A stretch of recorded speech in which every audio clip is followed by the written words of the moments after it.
D चॅनेलवरून सर्वांना नमस्कार. हे पहा, आता तुम्हाला मी दाखवते म्हटल्यानंतर तुम्ही पाण्याचंच काम करायचं आहे. आजच्या पिढीला शेतीतील काय काय कामं असतात, शेताची मेहनत, शेताची पिकापूर्वीची पूर्वतयारी कशा पद्धतीने केली जाते ह्याची ओळख व्हावी या उद्देशानं हा व्हिडिओ आपण बनवत आहोत. तर आपणाला माहीतच आहे, खोडवं तुटून गेल्यानंतर आपण पालाकुट्टी केली, त्यानंतर रोटर फिरवला, त्यानंतर आपण खात ओढणी केलेली आहे आणि आता जे खताचे ढीग टाकलेले आहेत ते पसरवण्याचं कामकाज सुरू झालेलं आहे. आता हे काम करण्यासाठी बागणीची कांबळ्यांची टीम आलेली आहे ह्या ठिकाणी. आपण त्यांची ओळख करून घेऊया. अगदी उत्कृष्ट प्रकारे कामकाज सुरू आहे. विस्कटीमध्ये हे एक नंबर आहेत. शिवाय हे नुसतं खातच विस्कट नाही, तर बाकी शेतीतील सगळी कामं खंडून आणि अंगावर घेऊन करतात. तर ह्या टीमला मागणी असल्यामुळं मी देखील ह्यांच्यासाठी मागणी केलेली आहे. तर असे हे खताचे ढीग ट्रॉलीनं जागोजागी टाकलेले, जवळजवळ एक बाहेरचं 10 ट्रॉली खत आपण घेतलेलं आहे. सर्वसाधारण 4,500 पोच, पण अंतर वगैरे जास्त असेल तर मग 5-5.5चा तो आकडा वेगळा, पण आपलं जवळचं अंतर आहे. आणि त्या कडेला जी दिसते ही लाईन, त्या आपली घरची 3 ट्रॉल्या आपल्या आहेत. एकूण या 1.25 एकरामध्ये आपण 13 ट्रॉली खत विस्कटणार आहोत. याच्यामध्ये आता आपण नवीन केळी G9 ओरिजिनल बियाणं आपण लावणार आहोत. बुकिंग वगैरे केलेलं आहे. 4 मेची त्यांनी डेडलाईन दिलेली आहे. ओके, हे आपली जाणारी केळी आवडीशिवार आपल्यासाठी 2 दिवसापूर्वी आपण या विहिरीचं पर्डीपूजन केलेलं आहे जलदेवतेचं. का अशा प्रकारे ही चौघांची टीम आहे. शेतातील सर्व प्रकारची कामं ते अंगावर किंवा रोजगारानं खंडून घेतात, पण चांगल्या प्रकारे करतात. कुठेही जमिनीचा भाग उघडा राहणार नाही या दृष्टिकोनातून हे संपूर्ण इकडचे पसरलेले ढीग तुम्हाला दाखवत आहे. ठीक आहे, आपण त्यांची ओळख करून घेऊया. हां, अशा प्रकारे हे खात विस्कटणीचं कडा कोरा सगळीकडं आणि ढिगाखाली बी काही राहू नये ह्यासाठी तो ढीग देखील ह्या अशा प्रकारे पसरलेला आहे. आता ह्या खात विस्कटणीनंतर आपण नांगरट करून घेणार आहोत. 1-2-3 आठवडे वाळवणार आहोत, कारण आपल्याला 4 मेची डेडलाईन आहे. एप्रिलच्या एंडमध्ये आपण सगळे कामकाज करून घेणार. भाऊ, जरा ह्या ठिकाणी जरा कमी पडले बघा, आहे का? इथं बघा बरं, जरा इथं 1-2 पाट्या कमी पडलेत. हां, मालक पाठीमागं नाही असं समजून, तुम्हीच मालक आहात असं समजून तुम्ही करा. म्हाताऱ्याकडं लय अपेक्षा करू नका. म्हातारा सारखं येईल आणि आम्हाला सांगेल आणि बघत बसेल, तसलं काय अपेक्षा करू नका. तुम्हीच मालक, तुम्हीच सगळं तुमच्या स्वाधीन केलेलं आहे. एवढं मोल मागायचं आपण खत घेतलेलं आहे. व्यवस्थित पसरा. 3 वर्षातून एकदा आपण ह्या धरणी मातीची ओटी भरतो खतानं.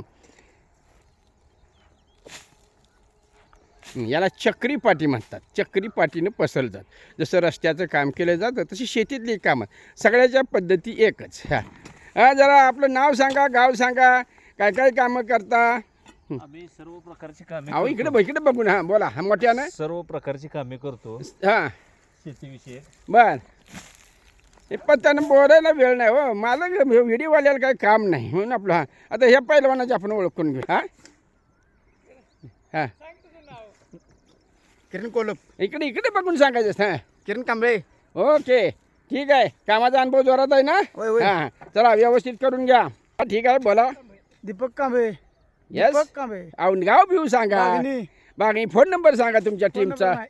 तुम्ही मुकदम आहे ना का? अरे ओके. हां, बघा, हे जे काय असेल ते आपल्या नवऱ्यावर बोट दाखवतात, म्हणजे आपल्या मुकादमावर. नाही तुम्ही म्हणणार काय तर राहिलं म्हातारं भांजाळलं काही कुणाच ठाव.